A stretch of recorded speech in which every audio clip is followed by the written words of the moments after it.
TV journalist and jurist మాజీ RTI commissioner doctor Vijaya Babu గారి వి talks కార్యక్రమానికి స్వాగతం. సార్ నమస్కారం. సార్ నమస్తే సార్. ఈరోజు ప్రధానంగా చూసుకుంటే చంద్రబాబు నాయుడు గారు తాజాగా అసెంబ్లీలో మీరు ఎమ్మెల్యేలను ఉద్దేశించి, కూటమి ఎమ్మెల్యేలను ఉద్దేశించి మీరు గెలిచింది మీ సొంతంగా గెలవలేదు, సో మీరు ఏంటంటే మీ పర్సనల్ విషయాల కోసం అని చెప్పేసి పార్టీలని డ్యామేజ్ చేయకూడదు అని చెప్పేసి ఆయన అంటాం. ఎందుకంటే ఇటీవల కొన్ని పరిణామాలు చూస్తే మన కొలికిపూడి శ్రీనివాసరావు గారి మధ్య, అలాగే కేసినేని చిన్ని గారి మధ్య జరిగినవి కానీ, అంతకుముందు రకరకాల ఇష్యూస్లో కానీ కూటమిలో లుకలుకలు అనేటువంటివి బయటపడుతున్నాయి.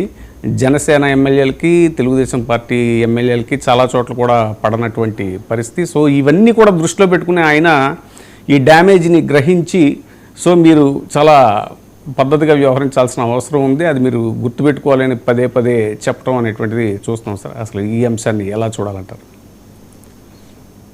చంద్రబాబు నాయుడు గారు ఎందుకో కానీ ఈసారి అనేక అంశాల్లో, ప్రతి విషయంలో కూడా ఆయన చాలా అండ్రెస్ట్గాను, దీనిగా చాలా ఒక రకమైనటువంటి బ్యాలెన్స్ లేక అనేటువంటి పరిస్థితిలో ఉన్నారా అని చెప్పి అనేది అనుకోవాలి. ఎందుకంటే ప్రతి అంశంలో కూడా ఆయన అసహనాన్ని, అధికారుల మీద ఆయన అసహనాన్ని ప్రదర్శిస్తారు.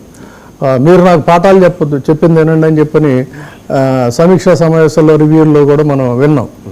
అది ఇప్పుడు ఏకంగా మంత్రులకేను శాసనసభ్యులకి వార్నింగ్ ఇచ్చే పరిస్థితి వచ్చింది. అయితే ఇక అంతకుముందు సమీక్షా సమావేశాల్లో కూడా ఆయన 2-3 సార్లు ఇదే మాట చెప్పారు. ప్రోగ్రెస్ రిపోర్ట్ పెట్టారు, మార్కులు వేశారు, వాళ్ళకి మార్కులు వేసి హెచ్చరికలు చేశారు.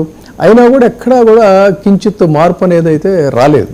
మరి మళ్ళీ ఫ్రెష్గా వార్నింగ్ ఇచ్చారు. అయితే అదే సమయంలో ఆయన ఒకసారి ఆలోచించాల్సింది ఏంటంటే, అసలు ఈ పరిస్థితి ఎందుకు వచ్చింది, అధినాయకుడి మాట, అధినాయకుడి గీసినటువంటి లక్ష్మణ రేఖని దాటి ఎందుకు వీళ్ళు ఇలా ప్రవర్తిస్తున్నారు, ఏం జరుగుతూ ఉంది, ఎలా కంట్రోల్ చేయాలనేది స్టార్టింగ్లోనే మనకు ఒక సామెత ఉంటుంది, తోటకూర కాడ నాడే అని చెప్పని.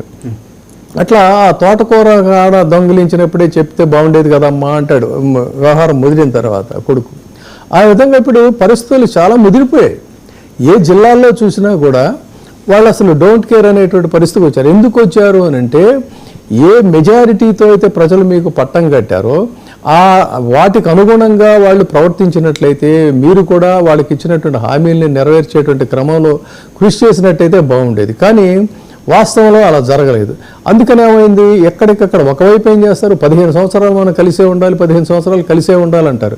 కానీ ఆ కలయికకి సంబంధించి ఆ ఐక్యత కానీ, మొత్తం ఒక పరస్పర అవగాహన కానీ ఎక్కడైనా ఉందా అని చెప్పనంటే కొంచెం ఇబ్బందికరంగానే ఉంటుంది. కానీ వాస్తవాలు అయితే ఇవే అనేది జీర్ణించుకోక తప్పదు. అధికారిక కార్యక్రమాల్లో ఏ జిల్లాలో ఎక్కడ జరిగినా సరే, అయితే ఒకే పార్టీలో 2 కూటములు గొడవలు పడటం, నాకు ఇంపార్టెన్స్ లేదు, నాకు ఇంపార్టెన్స్ కాదు అన్నట్లయితే అటు జనసేన, ఇటు తెలుగుదేశం పార్టీ వాళ్ళు ఎన్నో సంఘటనలు జరుగుతూ వచ్చాయి. వాటిని కూడా స్టార్టింగ్ పాయింట్లోనే చేస్తుంటే బాగుండేది. ఇప్పుడు ఆ పరిస్థితి దాటిపోయింది. తర్వాత దాదాపుగా వీధికెక్కి, అంటే మీడియాకి ఎక్కటం, మీడియాలో బహిరంగ గొడవలు పడతాం.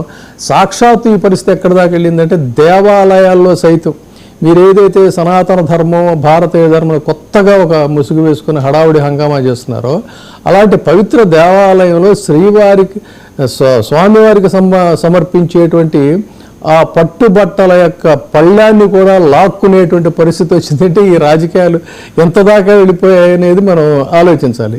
సో అది ఇక్కడ కృష్ణా జిల్లాలో చాలా కాలంగా వివిధ అంశాల్లో అనేక సార్లు అనేక రకాలుగా ఇటు కొలికిపూడి శ్రీనివాసు, అటేమో కేసినేని చిన్ని, వాళ్ళిద్దరూ కూడా గొడవలు పడుతూనే ఉన్నారు. తర్వాత ఈయన విదేశాల్లో ఉన్నప్పుడు కూడా ఒకటే ఏదో పెద్ద వ్యవహారం జరిగితే గట్టిగా వార్నింగ్ ఇవ్వటం, దానికి ఒక క్రమశిక్షణా సంఘం వేయటం, ఈ క్రమశిక్షణా సంఘం వీళ్ళని పిలిపించేదో వార్నింగ్ ఇచ్చాం, ఇంకా ఫర్దర్గా ఇలాంటి గొడవలు జరగవు అని చెప్పని అన్నారు. కానీ తీరా చూస్తే జరిగింది ఏంటి, జరుగుతున్నది ఏంటి, కించిత్తు మార్పు లేదు ఆ గొడవల్లో కానీ, ఆ పోటీ పడటంలో కానీ. అది చివరికి దేవాలయాల్లో కూడా పరస్పరం ఒకళ్ళకొకళ్ళు కుస్తూలు పెట్టేటువంటి పరిస్థితి దాకా వెళ్ళిందంటే ఈ క్రమశిక్షణ ఎంతవరకు ఇదైందనేది ఆలోచించవచ్చు. ఇది కృష్ణా జిల్లాకి సంబంధించింది.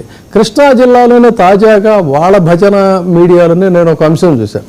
విజయవాడలో ఒక ఎమ్మెల్యేకి సంబంధించి 2 గ్రూపులు, వాళ్ళు ప్రజల్లో ఈ దందాలు చేయటంలో వ్యవహారాలు చేయటంలో ఒకళ్ళకొకళ్ళు పోటీలు పడి ఎదుగుతున్నారు అనేటువంటి వార్తల్ని వాళ్ళ అనుకూల మీడియాలోనే నేను చూశాను.